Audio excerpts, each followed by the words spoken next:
Ladies and gentlemen, Professor Ayvazian, Professor Sin, Anait. The ancient inhabitants of the Armenian plateau carved huge cigar-shaped stone steles with sinuous serpents and bull's heads carven in high relief. These are often found along rivers and streams and were likely associated with the Urartian god Tesheba, or Teshup in the other Hurrian languages, who is the hero of a combat myth in which he vanquishes an aquatic dragon. The descendants of those remote people, the Armenians, came to call such aquatic monsters by a new name from Middle Iranian, Vishap, which is the general word now in Armenian for a dragon, and themselves left steles of their own. These were inscribed in the Aramaic heterography of the pre-Christian dynasties of Armenia. These were boundary stones with the inscriptions of kings like Artaxerxes and Zaresh. Christians, after the 3rd century, incised the sign of the Holy Cross into these standing stones, or also the ones that were lying down, which they called by such names as Ardzan, a monument, or Mahardzan, a gravestone, and then later Khachkash, a cross stone. The earlier Khachkarev, the earlier cross stones, showed the holy sign often above a symbolic pair of wings. We have these in several places in Armenia, most notably Dvin, but also elsewhere. This was an emblem of honor for the ancient Zoroastrians, and beneath these wings was a pyramidal or stepped structure representing either the world mountain, if one looked at the Khachkar as a cosmic map, or else the hill of Golgotha beneath the cross, with either the round emblem of the cosmos, or else the head of Adam within, Adam waiting to be revived by the spilt blood of the Savior.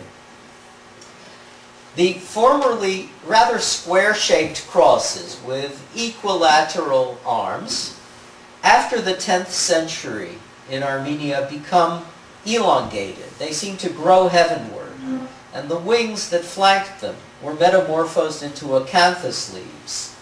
Gradually, there appeared birds frozen in tufa, nibbling at the grapes and pomegranates of the cross as a tree of life, against the delicate flutes of a stone filigree background, with its obvious relationship to Armenian needlework and to the textile arts. Yet other monuments in the shapes of rams recall the custom of offering a sacrifice for a healthy son, a child spared illness. Armenians' Azeri neighbors, especially the Shiite Azeris, called such a surviving child Koch Ali, the ram of Ali. The adherents of the Yazidi Kurdish religion in Armenia carved stone horses instead of rams, and you can see these on Mount Aragats to this day, to bear departed spirits across to the other world. Some Khachkars, but more often the wider flat surfaces of the ram monuments, or of square tombs of the kind that we find in Karabakh, around Shushi in particular, bear witness to the archaic images of the pleasures of that other world that endured in the Armenian imagination down almost to the present day.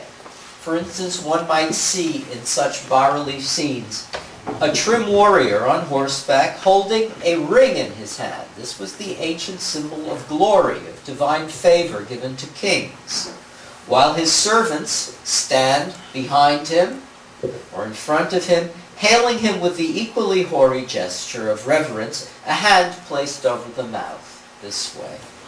These are things we can see in the Sasanian and Achaemenid reliefs in Iran. Or he sits at a feast, attended by wine bearers and by the gusans, the ancient minstrels who accompanied their songs on the lute, which was in ancient Armenia called the bambiran. The Armenian cross stones, when inscribed, are a primary source for historians. The legends that cluster about those of particular localities make them a fascinating subject in folk religion. In the long scrolls called Humayils, for example, the names of particular khachkars from particular places are themselves inscribed in cross-hatching patterns to create an infinity of crosses. So these objects are priceless to art history and to world art itself. But monuments of this sort are always easy targets for vandalism, and indeed have always been so, because, I guess, of the human preoccupation with destroying not only an enemy's monuments, but specifically the graves of his ancestors. So that Pavstos Buzan tells us, for example, that when Shapur II invaded Armenia, one of the first things he did was to ravage the tombs of the Arshakuni kings and to kidnap the bones and take them away to Persia for ransom. Yeah?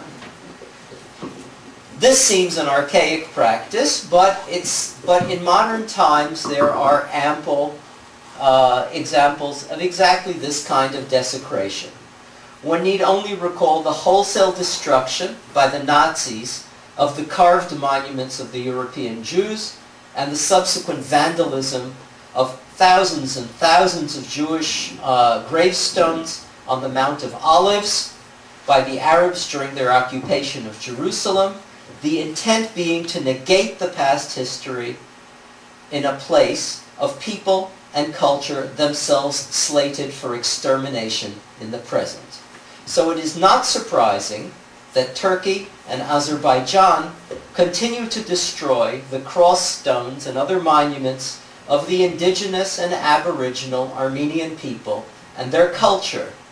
I have myself witnessed this deliberate and state-sponsored vandalism in and around the city of Van and in the village of Narek. In 1994, I found a cross stone in Narek, the home of St. Gregory of Narek, which obviously dated from the 10th century. It had equilateral arms, and the Kurds offered it to me as a gift. It weighed about a ton, so I couldn't accept it. But several days after I left, Turkish police arrived with hammers and destroyed it. It had inscriptions, it was prizes. Fortunately, Armen Aroyan photographed it in detail. Yeah? I was shown what little was left of it in 1997 when I revisited Narek.